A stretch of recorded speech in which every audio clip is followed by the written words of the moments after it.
Chapter 12, Joan and Jonathan. Mesmerized at the sight of the bubble city, Wanyanyekevu stood there and shook his head in amazement. Sabaoth is able, he said proudly. He walked toward the wall and held up his hand to touch it. Who in the hell are you? And motherfucker, what the hell do you think you're finna do with your hands? I know good and damn well you're not finna touch that wall. In 1.2 seconds you're gonna have about 100 of them some bitches fucking up my damn game. There stood a young man 6 foot even and medium built, weighing about 150 pounds, with one of the filthiest mouth Wanyanyekevu had ever heard and had a stitch that would wake the dead.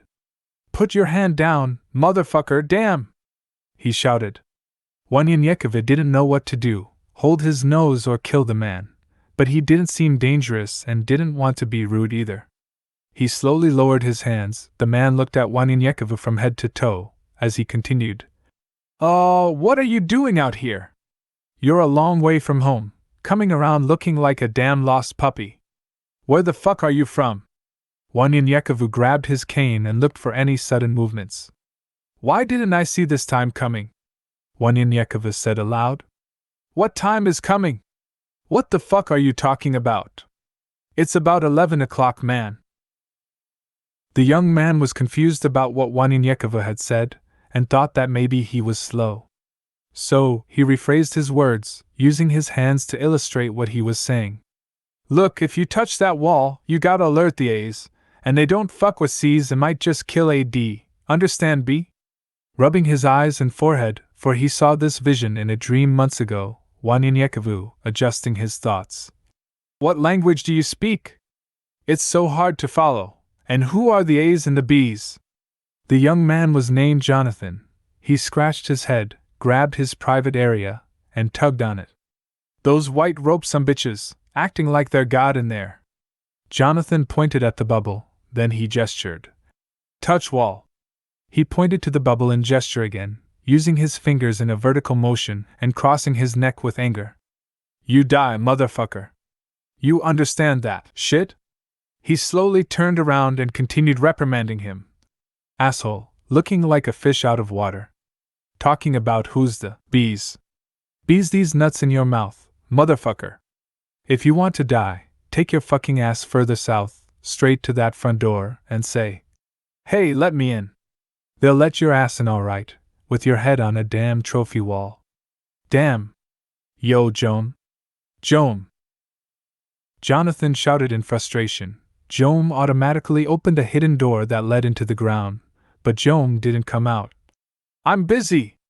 Joan shouted back to Jonathan, but Jonathan continued. Look at this fool, some simple-minded and dumb Ninja Turtle-looking motherfucker. Do you believe he was finna touch that damn wall? His ass was standing there looking like a deer in headlights. Joan rose from the structure underground. What? Where the hell is he from? He looked at Wanyanyekevu. Oh yeah, he's one of those Wankadanitan, Kati, or some shit like that. Joan continued. Hey brother, are you lost? Well, I can see that much, but your ass is fucking up. Why is your ass around here? Joan curiously looked around. And your ass ain't got a horse or nothing else to ride? Why didn't you at least dress up as one of them or like us? You know, camouflage yourself. Joan was a little older than the first young man, stood about 6 foot 2 inches tall, and weighed about 175 pounds. Wanyanyekevu looked for signs of aggression, but felt that the two men were just trying to get rid of him. Joan stood there talking. If you are trying to go farther west, you gotta take your ass all the way around this wall, and I would travel a few miles out as well, 'cause the way you're dressed, you're just an open target. Joan said as he looked around again, scratching his head. And that shit is 180 degrees away, about a day and a half to 2 days' journey, 'cause ain't no way in hell you're going through there.